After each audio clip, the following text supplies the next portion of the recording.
जो एक मरते हुए इंसान की जान को बचा सकता है। अगर आप किसी जगह से गुजर रहे हैं और आप देखते हैं कि कोई इंसान बेहोश पड़ा हुआ है, कोई बच्चा किसी जगह पे बेहोश पड़ा हुआ है, एम्बुलेंस के आने से पहले और वो सारा टाइम वो बहुत क्रिटिकल है, वो बहुत कीमती है उस इंसान के लिए जो इस वक्त बेहोश है। दिल की धड़कन को और सांस को बहाल करने की कोशिश की जाती है। किसी जगह पे आग लगी हुई है तो वहां पे ज्यादा देर रुकना मुनासिब नहीं होता, तो सबसे पहले उस मरीज को वहां से निकाल कर बाहर लाइए। अपना हाथ मरीज की गर्दन पर रखिए और उसकी पल्स को फील करने की कोशिश कीजिए। इस हिस्से को हाथ की हील कहते हैं। इसको मरीज की उस बोन पर रखिए और दूसरे हाथ को इस तरह से मरीज ऊपर दूसरे हाथ के साथ लॉक कर लीजिए। अपने हाथ की उंगलियों से नाक को बंद करके पूरे प्रेशर के साथ सीने की तरफ देखते हुए सांस दीजिए।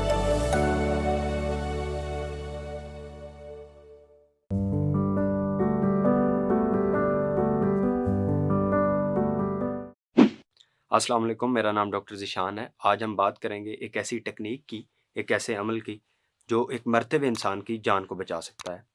Cardiopulmonary resuscitation. Cardiopulmonary resuscitation. अगर आप किसी जगह से गुजर रहे हैं और आप देखते हैं किसी जगह पे एक्सीडेंट हुआ हुआ है, या आप किसी अपार्टमेंट से गुजर रहे हैं और वहाँ पे आप देखते हैं कि कोई इंसान बेहोश पड़ा हुआ है, कोई बच्चा किसी जगह पे बेहोश पड़ा हुआ है, तो आप क्या कर सकते हैं? एम्बुलेंस को कॉल की जाती है सबसे पहले। इसके अलावा अब एम्बुलेंस के आने से पहले और वो सारा टाइम वो बहुत क्रिटिकल है, वो बहुत कीमती है उस इंसान के लिए जो इस वक्त बेहोश है। आप इस टाइम पे जो अमल कर सकते हैं उसको हम कहते हैं कार्डियोपल्मोनरी रिससिटेशन, जिसमें दिल की धड़कन को और सांस को बहाल करने की कोशिश की जाती है। आप सबसे पहले क्या कीजिए कि पहले तो वो एरिया आइडेंटिफाई कीजिए जहाँ पे वो मरीज़ गिरा पड़ा है, क्या वो सेफ है? अपार्टमेंट में है तो बाज़ औक़ात वहाँ पर कोई गैसेज़ इस तरह की एक्यूमुलेट हुई हुई होती हैं। अगर कोई फायर किसी जगह पे आग लगी हुई है, तो वहाँ पे ज़्यादा देर रुकना मुनासिब नहीं होता। तो सबसे पहले उस मरीज़ को वहाँ से निकाल कर बाहर लाइए और किसी सख्त ज़मीन पर, हमवार ज़मीन पर उसको लिटा दीजिए। अब आप मरीज़ के दाएँ साइड पर बैठ जाइए, उसके बाजू के नीचे छाती के बिल्कुल साथ, अपने घुटनों के बल वहाँ पर बैठिए और अपने बाएँ कान को मरीज़ की नाक के पास लेकर जाइए और उसकी छाती की तरफ देखिए। क्या उसकी छाती मूव कर रही है? क्या वहाँ पर कोई हरकत मौजूद है? इसका मतलब है अगर तो वो छाती हरकत कर रही है, इसका मतलब है मरीज़ साँस ले रहा है। दूसरे नंबर पे आप कान से साँस के आने-जाने की जो मूवमेंट है उसको फ़ील कर सकते हैं। और उसके बाद बिल्कुल आपकी जो गर्दन है, इसके सामने आप देखिए कि ये आप इसको फ़ील करने की कोशिश कीजिए, ये आपका विंड पाइप है, साँस की नाली है और इसके साथ अगर आप अपनी 2 उँगलियाँ रखेंगे, तो यहाँ पे आप अपनी गर्दन में पल्स को फ़ील कर सकते हैं। इसी तरह बाईं साइड पे भी आप अपनी पल्स को फ़ील कर सकते हैं। इसी तरह आप उस मरीज़ की पल्स को फ़ील कीजिए। अपना हाथ मरीज़ की गर्दन पर रखिए और उसकी पल्स को फ़ील करने की कोशिश कीजिए। 10 सेकंड तक अगर आप देखते हैं कि मरीज़ साँस नहीं ले रहा, ना उसकी पल्स चल रही है, इसका मतलब है उसकी साँस की रफ़्तार भी बंद हो चुकी है और दिल की धड़कन भी बंद हो चुकी है। नेक्स्ट अब आप ये कर सकते हैं कि मरीज़ का मुँह खोलकर देखिए कि क्या कोई फ़िज़िकल कोई एजेंट, कोई इस तरह की बॉडी, कोई बैरूनी चीज़ उसके मुँह में तो नहीं अटकी हुई जिस वज़ह से साँस लेने में दिक्कत आ रही है, उसको रिमूव कीजिए अगर कोई है तो। दूसरे नंबर पे दिल की धड़कन को बहाल करने के लिए आप मरीज की छाती की जो दरमियानी हड्डी है, उसके ऊपर अपना एक हाथ रखिए। इस हिस्से को हाथ की हील कहते हैं।